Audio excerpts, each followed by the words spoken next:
China is one of the world's oldest civilizations. More than 1.3 billion people live within its borders. It's a nation of 55 ethnic groups and 235 living languages. China became an empire in 221 BC. Successive waves of war, trade, and migration wove a rich tapestry of culture, commerce, and politics from many parts of Asia and beyond. These merged to create what we now recognize as the Chinese culture. In architecture, great visions became great buildings, and in engineering, the impossible was made possible. A kaleidoscope of legends, mythologies, and religions inspired revolutionary works of genius and grandeur. From temples and palaces to mysterious tombs, ancient marvels still making their mark in modern times.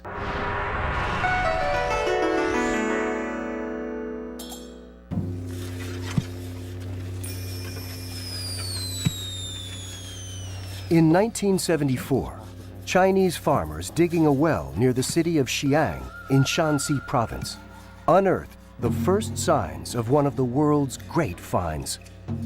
Emperor Qin's quest for immortality took him to the afterlife with his own underground empire. In 3 underground pits, 8,000 warrior statues stand in military formation. They are but a tiny portion of an imperial tomb complex yet to be revealed. The terracotta warriors chronicle the birth of China and guard the treasures believed to be buried nearby. They are one of China's biggest tourist attractions, drawing crowds of over 10 million people a year to the city of Xi'an.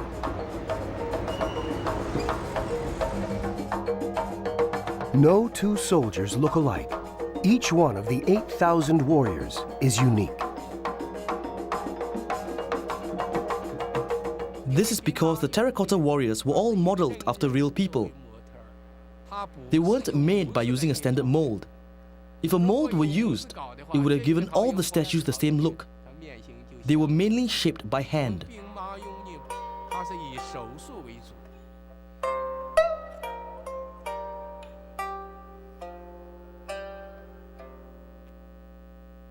Up close, each warrior's face has a history, a character, the spirit of the real soldier he was modeled after. It's easy to imagine them as the sons, fathers, and brothers who gave their lives to serve the king for eternity. The terracotta soldiers are a replica of the powerful Qin army that conquered 6 neighboring states to unify China. Emperor Qin Shi Huang became China's first emperor in 221 BC, conquering all the neighboring states. He forged China's national identity, centralizing the government and standardizing measurement, currency, and language. He made history with the construction of the Great Wall, forcing hundreds of thousands of laborers to the harsh northern frontier to build a giant barrier against invaders. And when it came to building his own tomb, his methods were no less brutal. The moment he ascended the throne, he started the preparation of his tomb, even after his death. The construction of the tomb continued. It took 37 years. At one point, there were 710,000 people working on it. Emperor Qin suffered from a compulsive fear of death. He sent his hapless officials on foreign missions to seek remedies for eternal youth. In the end, he died from an overdose of mercury pills, which ironically, he believed would let him live forever.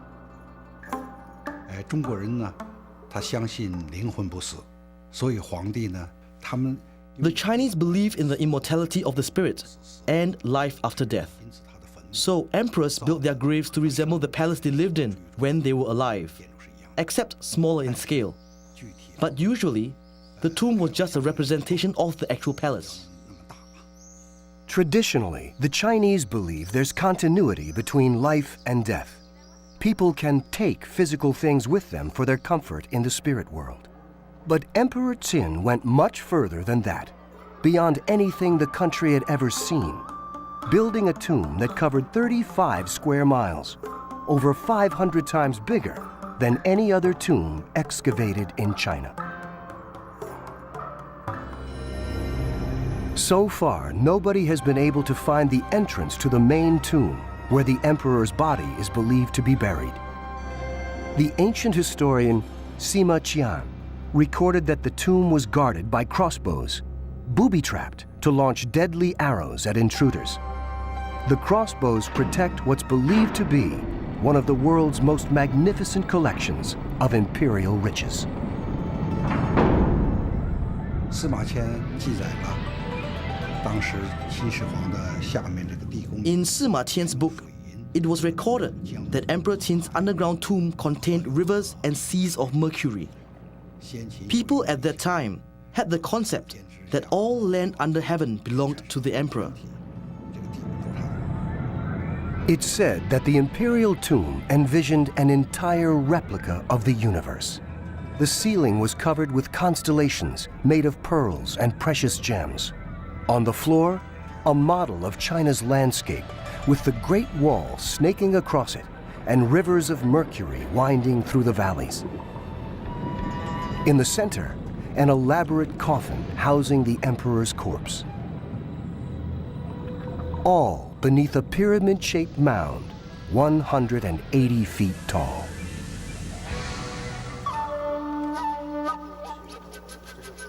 The emperor could be forgiven a smile. His goal of eternal life in the lap of extraordinary luxury may indeed have been realized, with the help of archaeologists committed to preserving Emperor Qin's tomb and its contents forever. For now, the secrets of Qin Shi Huang remain hidden in the largest unopened tomb in the world, guarded by the terracotta warriors. Until it is excavated, the myths will multiply and the mystery will thicken. But if the scientists have got it right, the stars will shine and the rivers will flow in the emperor's tomb.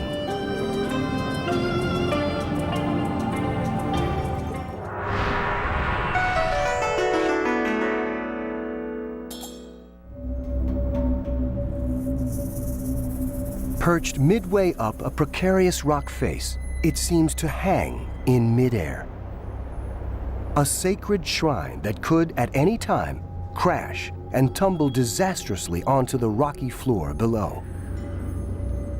But after 1,400 years, it's still up there. On the sheer cliffs of sacred Mount Hen, supported only by wooden beams, the hanging monastery has inspired awe for over a millennium. 230 miles from Beijing, the hanging monastery lies well off the beaten track. Close to the sleepy backwater towns of Shanxi province, it's hard to imagine that the villagers' simple lives are led in the shadow of such riches and one of China's most famous wonders. While these villagers may be passed by, the hanging monastery is one of the country's most popular tourist sites. Suspended 15 stories above the Hen Valley floor, it's a mystery why it was built there and how it survived. In Chinese, it's called the monastery suspended in a void. One reason for its peculiar position could be the floods that used to plague the valley. Today, a dam controls the river, making the building easily accessible to visitors, if they're brave enough. 全世界可以这样说，全国吧，我们每天接待很多客人啊。凡是带到学。 Many people visit the hanging monastery every year. And the first question they ask is, why is the monastery built on the west cliff of Jinxia Gorge? The gorge is 30 miles long, and the mountains block the wind from the north and south. The monastery is built in an indentation in the cliff beneath an overhang. That's why the building is still intact after 1,400 years, in spite of weathering.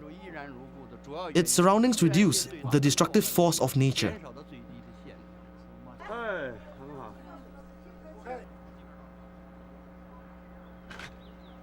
But even so, It's a wonder that the harsh local climate hasn't brought the monastery down. It's been rocked by earthquakes and savagely whipped by the wind for thousands of years. In fact, even when the Great Hongtong earthquake hit the province in 1303, with a force that would measure 8.0 on the Richter scale, the hanging monastery escaped undamaged. The building is a tribute to the talents of the engineers who were far ahead of their time. They made the monastery to last by making the actual cliff a vital part of the building's foundation. 第一个特点有一句话，叫做依山作基，就是悬空寺。 The monastery was built with a foundation formed out of the rocks jutting out of the cliff. 利用岩石凸出来的岩石作为它的基。 It's not just floating in mid-air.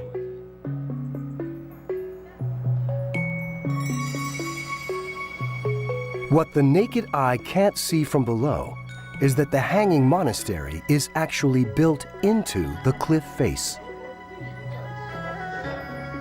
More than 40 cave rooms were dug into the rocks to hold precious religious statues of all shapes and sizes. This process was also crucial to lending the building its much-needed support.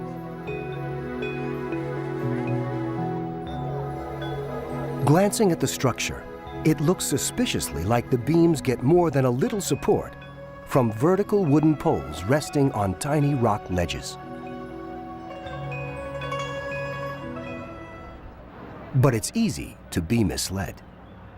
实际上，我们这个细的柱子都是装饰性。 In fact, the thin pillars are just for decoration, to give people more confidence to go up to the monastery. 结果悬空寺下面一看不悬。 If we use thick pillars, the monastery wouldn't look like it's hanging. But if we didn't use any pillars, it looked too unstable and nobody would go up. 所以最后拿那细细，你看。 That's why all the pillars are very thin. They actually don't give any support to the monastery.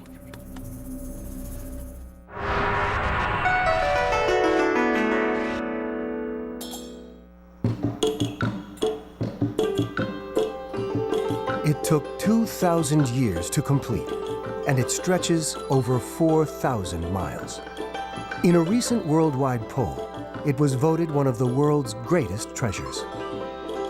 The Great Wall of China is a man-made miracle that unites over 1 billion people and more than 50 ethnic groups. It's a powerful national icon and supreme among the 7 wonders of China. The early construction of the Great Wall depended only on thin layers of earth, pressed firmly on top of one another. The defensive barrier only needed to withstand the onslaught of swords and spears. Emperor Qin's Great Wall ran along what was the country's first northern frontier. In the following dynasty, the Han, the Great Wall extended its reach into the Gobi Desert, responding to new areas of enemy attack. It was over a millennium later before the construction of the Great Wall took a great leap forward.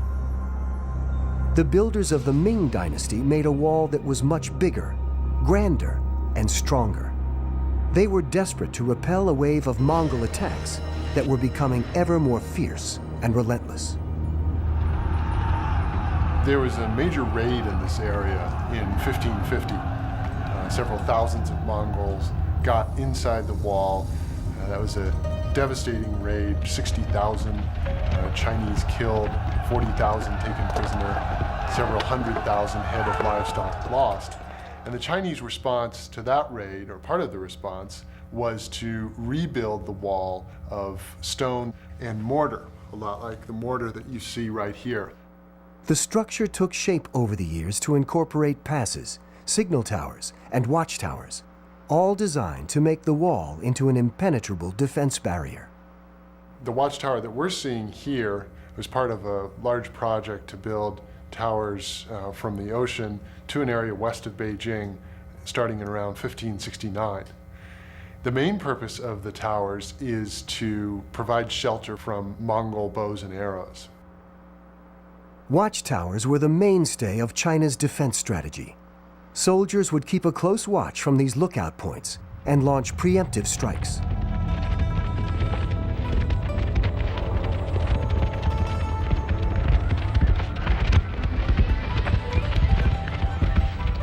In the event of a raid, the Chinese had to mobilize troops instantly.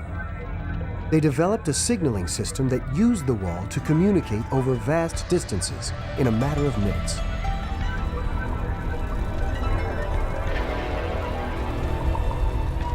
Smoke and fire were the main methods used in the signal system. Smoke during day and a fire during night to show the amount of the enemy. The number of the signals indicated the strength of the enemy. One signal would mean that there were 100 enemy soldiers approaching. 2 would mean 500, and 3, 1,000. 4 fires indicated an approaching army of 5,000. It's said that in extreme emergencies, wolfdom was added to the fire to make the smoke thick and black. To this day, the Chinese phrase wolf smoke means crisis. The Great Wall enabled rulers to communicate efficiently with faraway troops. However, in the wrong hands, the effectiveness of the signaling system could lead to disaster. King Yo, leader of the Zhao kingdom, fell in love with a beautiful slave named Baosi. So taken was he with his lover that he dethroned his original queen and had Baosi crowned in her place. Baosi was a woman of exceptional beauty, but she was known for never smiling, in spite of the best efforts of King Yo.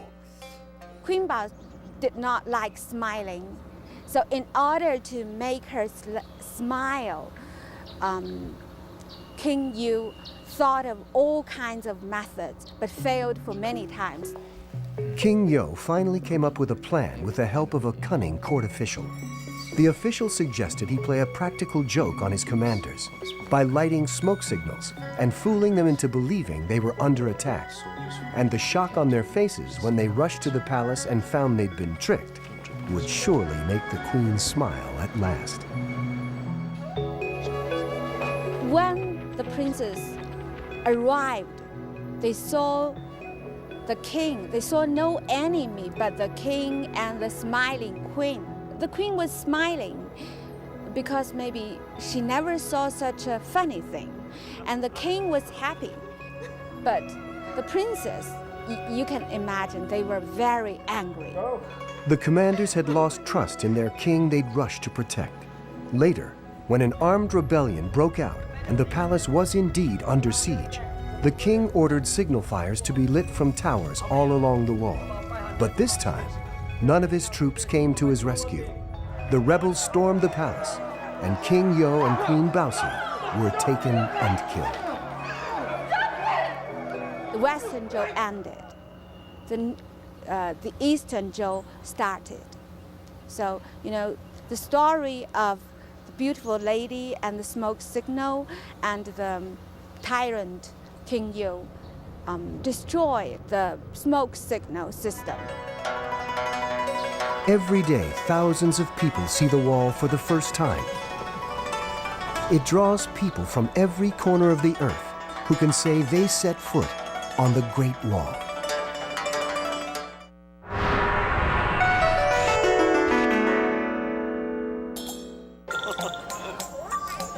One eye is 10 feet wide. 1 foot outstretches a human. 1 coil of hair is bigger than a dining table. You could park a bus on his shoulder. He is the largest statue of Buddha in the world and one of the 7 wonders of China. More than 1,000 years old, it was carved out of the sheer cliff by devoted followers, a task that took more than 90 years. The giant Buddha of Lishan draws more than 2 million people a year to stare up at its magnificence and worship at its colossal feet. A giraffe could fit in his ear. 50 soldiers could stand in rank across his lap. The Statue of Liberty only reaches up to his shoulder. And even Yao Ming, the Chinese basketball star, is shorter than his finger. The statue has stood on the riverbanks watching over the turbulent waters for over a millennium. Life in Lishan has always revolved around the river and its traffic, carrying people and goods to and from the ancient market town. Even today, there are strong ties with the waterways. But there's been one change. The river is safer than it used to be. The waters were once notoriously treacherous, capsizing many boats and taking lives. Some people even believed that the cause of such tragedies was an evil river monster that lurked beneath the surface. According to legend, the waters only became calm when the Buddha was built. The man responsible for the creation of this statue was a monk named Master Haitong. Master Haitong was a compassionate and devoted Buddhist monk of the early 8th century. An abbot of the Lingyun Monastery of Lishan, he was greatly troubled by the constant loss of lives his community suffered as a result of the dangerous river. He wanted to find a permanent, surefire way to protect his people from the treacherous currents, and came up with a wildly ambitious plan. He decided to build a giant Buddha statue that would overlook and bless the most deadly parts of the waters.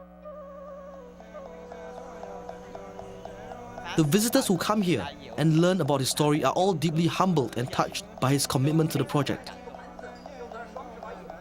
It's said that the rocks dislodged from the cliff during the building of the statue plunged into the river and tamed the currents. Lishan has 3,000 years of history and has been deeply influenced by Buddhism. Nearby is Mount Imei, one of 4 sacred Buddhist peaks in China, and the location for over 100 temples and ancient religious structures. For Buddhists, it's long been a pilgrimage site. For tourists, it's a popular trek that allows people to experience the natural and man-made beauty along the mountain slopes. All along the awe-inspiring journey are ancient relics that tell the story of Chinese Buddhism. 我想为大家仔细讲解一下这个地方，因为这个大佛，而我们看到这个景点的话，叫做兜率宫释迦牟尼佛祖的继承人，我们说他是未来佛祖，也是3次佛祖。 Where the cliffs are too steep for buildings, statues and Buddhist carvings decorate the trail.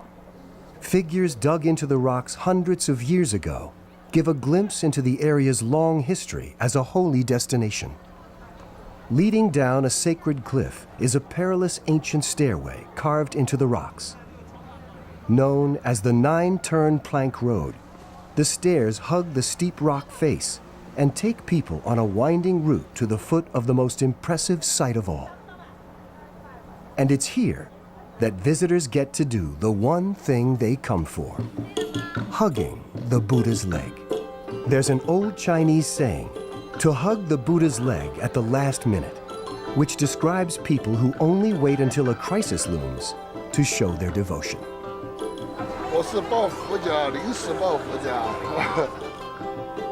Judging from the flocks of people hugging the statue's leg, it seems like there's a whole host of last-minute prayers this Buddha has to answer. The giant Buddha of Lishan stands tall as a wonder of China. Each day, the statue welcomes crowds of worshippers drawn to its compassionate gaze, as well as curious tourists, eager to be awestruck by this colossus. Again, I think this is a great piece of art and something that should be looked at with awe, because for them to achieve such heights with even the toes and the intricacy and the grandness of this is really inspiring, and really it makes you wonder and appreciate how much we have today and everything that the technology and how far it has gone. It just makes you stand back and look in awe. Due to the statue's incredible size, maintaining its appearance is a full-time job, involving coordination and the dedication of many people, not to mention many safety ropes. However, only 6 years since a multi-million-dollar facelift took place, the statue is again showing serious signs of damage. Although nearby factories have been shut down, smokestacks from further away continue to pollute the air. Now, experts believe that the Buddha's nose and ears may eventually fall off from the corrosive and endless onslaught of acid rain. Experts are battling against time and the elements to maintain the magnificence of the statue, desperate to ensure what we see today and in the future does justice to the Creator's vision.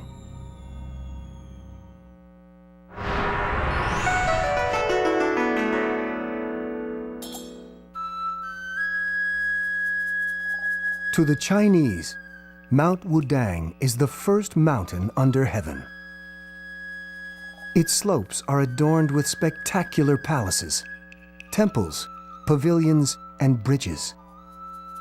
Each building is brilliantly designed to harmonize with the landscape. This sacred mountain is a place of tranquility, but it's also the birthplace of Wudang Kung Fu, a martial art that's alive and kicking after 700 years. In Chinese terms, Wudang is a tiny town of 25,000 people. A walk in its streets sums up China today, a fascinating mix of tradition and a headlong dash to modernity. But the town has a unique claim to fame. It lies at the foot of one of China's most revered and sacred sites, Mount Wudang. This vast sacred site is home to 8 palaces, 72 cave temples, 39 bridges, 36 nunneries, 12 pavilions, and 2 temples. During the Ming Dynasty, Mount Wudang was known as a grand spectacle of all ages. It is one of the finest examples of ancient religious architecture anywhere. At Heavenly Pillar Peak, the highest point of the mountain, a striking temple sits atop the cloud-covered summit. Built during the Ming Dynasty in the early 15th century, the Golden Hall is the largest copper building in China. The 90-ton structure was plated entirely in gold in Beijing before being transported miles to this sacred site. Although we can only speculate how it got from Beijing to the mountain, there is a path winding through it from Xunshan in Sansu Peak, where the temple sits. We do know that the importance of the building to the emperor meant no effort or expense was spared. Taoist pilgrims come here to worship the god Zhenwu. Born as a prince, he practiced martial arts and studied Taoism on Mount Wudang. It's believed that he achieved immortality on these very slopes. His journey to becoming a god was long and hard. People say that the secret to his success was in a mysterious, life-changing encounter that's now a famous legend. After 4 years of training on Mount Wudang, he got tired and gave up. On the way down Mount Wudang, he met the goddess Guan Yin, who was disguised as an old lady. Guan Yin was sharpening an iron rod. Prince Zhenwu was curious, so he went up to her and asked, "What are you doing with the metal rod?" She replied, "I'm making a sewing needle." Prince Zhenwu was astonished. "How can such a thick rod be sharpened into a needle?" Guan Yin replied, "If a rod can be sharpened into a needle, anything is possible." Prince Zhenwu realized the wisdom of the old woman's words. If she kept at it long enough, the steel rod she was sharpening could indeed one day become a needle. It was just a matter of time and perseverance. Inspired, Prince Zhenwu turned back up the mountain and returned to his training, determined to reach his goal. It took him more than 4 decades to achieve immortality, finally becoming a god known as the perfect warrior.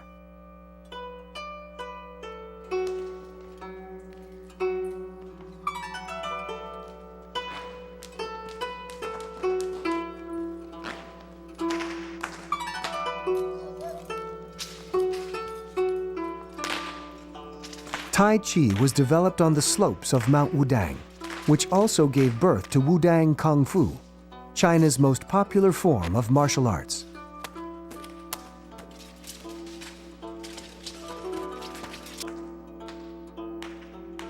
Founded by Master Zhang Fu, this martial art advocates the launching of a counterattack only after being struck and overcoming hardness with softness. This form of defense is unique to Wudang Kung Fu.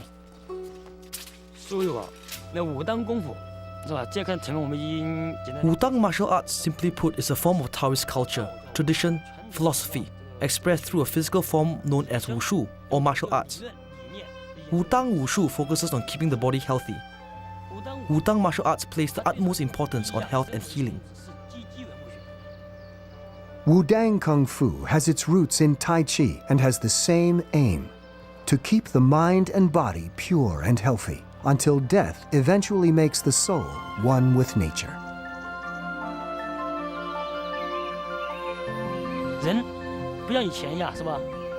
In ancient times, people couldn't even find food and shelter, let alone take care of their health.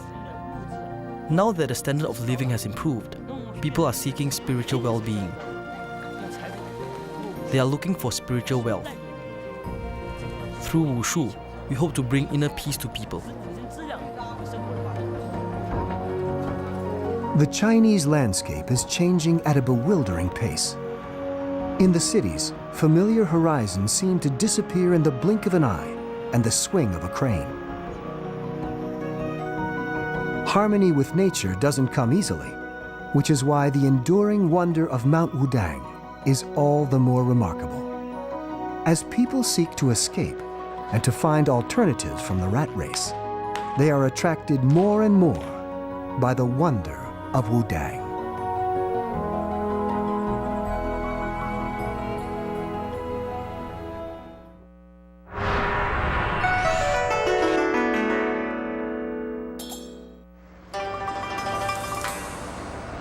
On the banks of China's mighty Yangtze River, a temple has stood firm for half a millennium. It is built out of wood, stands 12 stories high, and clings to the cliff without the support of a single nail. The Shibaochai Temple is a miraculous example of ancient engineering and religious devotion. Now under threat from a man-made wonder meant to harness the rising river below, it needs a modern miracle to survive another 500 years and remain one of the 7 wonders of China. Before the Shibaochai Temple was built, worshippers had to risk their lives scaling the cliff sides in order to pay homage to statues of Buddha. It was bleak and dangerous. At that time, the people were followers of Buddhism, and they built some statues of the Buddha and some small houses for worship up here. But during storms and windy days, the houses were destroyed, so they decided to build a temple here instead for worship and other Buddhist rituals. So in the 17th century, local people built a 12-story pavilion as a way of getting worshippers safely up the cliff face. It was a permanent replacement for the makeshift shrines that were regularly blown off the cliff by storms. In theory, the temple pavilion should have disappeared long ago. It has only 3 sides, it leans against a cliff, and there are no nails holding its 12 floors together. So how has it withstood half a millennium of howling wind and pounding rain?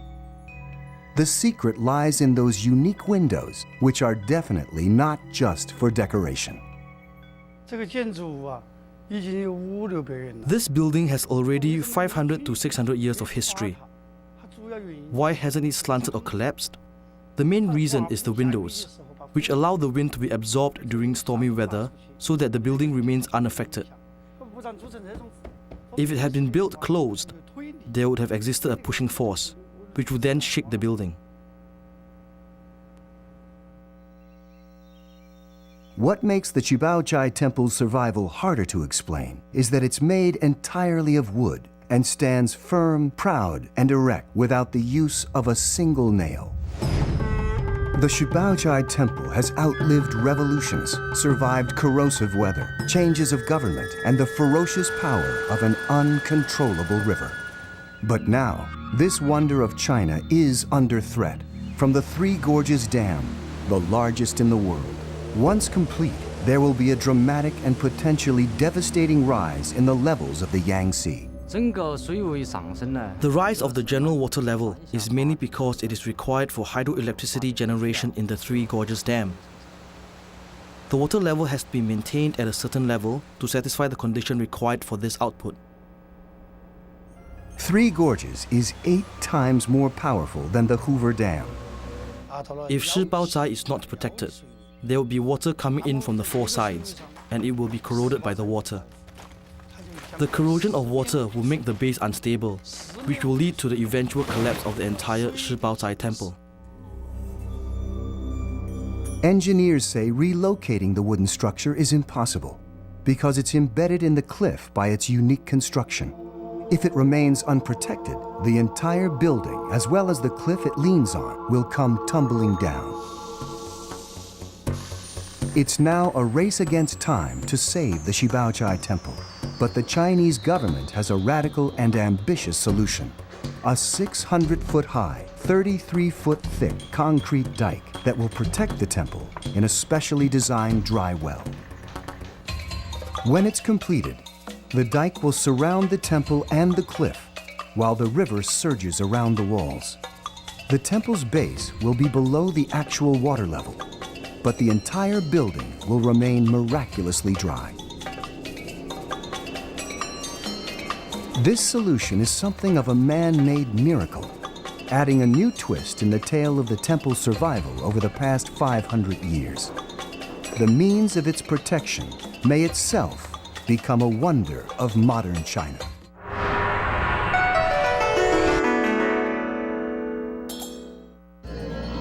It's the largest ancient palace in the world.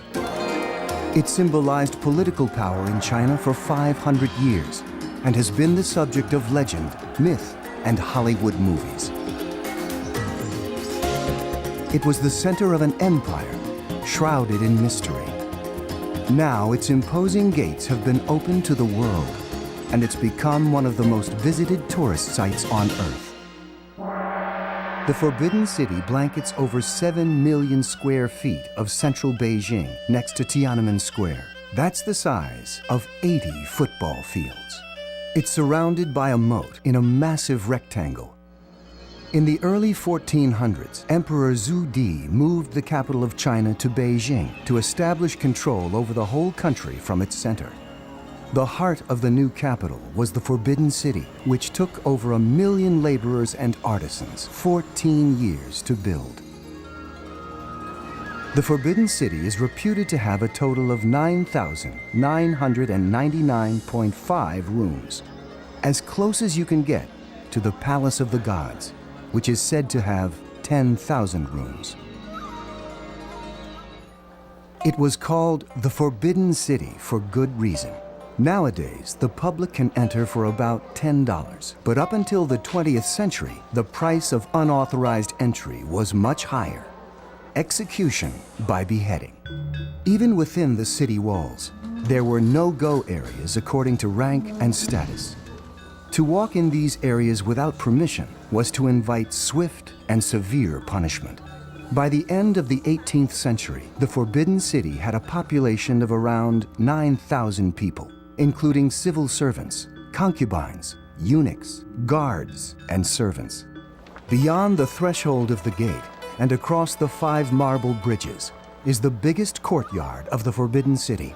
This leads to the Gate of Supreme Harmony and then to the most important building in the kingdom, the Hall of Supreme Harmony. It is the largest single wooden building in the world. It's at the heart of the palace and the embodiment of imperial power. Inside the Great Hall, the great ceremonies took place. The enthronement of the Crown Prince, the Emperor's birthday and royal weddings, exclusive and splendid occasions hidden from the common people of China. The Emperor's throne, known in Chinese as the dragon chair, is surrounded by 6 huge golden pillars engraved with dragons, representing the supreme power of the emperor. The throne itself is set back on a 2-meter-high white jade platform. Anyone visiting the emperor would have to kneel down in front of him before taking instructions from their divine leader. On the ceiling above the throne is a magnificent sculpture of a dragon playing with a huge pearl. This legendary pearl is said to have mythical powers. If anyone who was not a descendant of Emperor Qin sat on the throne, it would drop down and strike him to death. The warlord, Yuan Shikai, who attempted to instate himself as emperor, was so afraid that the pearl may fall and hit him that he ordered the throne to be moved slightly backward. To this day, the throne is not directly under the magic pearl. In the deepest part of the Forbidden City is the inner court, where politics are left behind.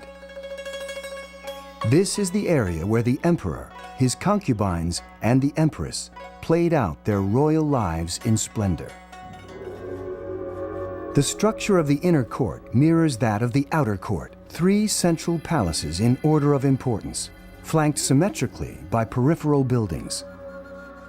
The Palace of Heavenly Purity, the largest of the 3 rear palaces, was where the emperor slept.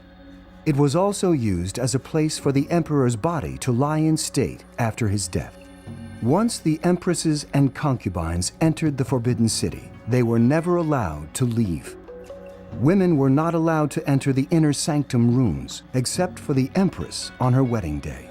The imperial garden was the only respite they had from the seemingly endless rows of walls that allowed no glimpse of the outside world. The Forbidden City was the center of power and power struggles for 500 years.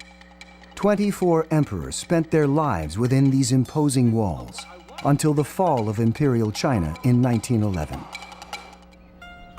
The Forbidden City is a national icon and a man-made wonder almost without parallel on the scale of grandeur anywhere in the world. The secrets of centuries of Chinese history lie within its walls. The barriers have come tumbling down. The Forbidden City lives on in the 21st century, forbidding, but no longer forbidden. China is attracting millions of tourists eager to see at first hand its man-made marvels. The secret life of the world's largest palace.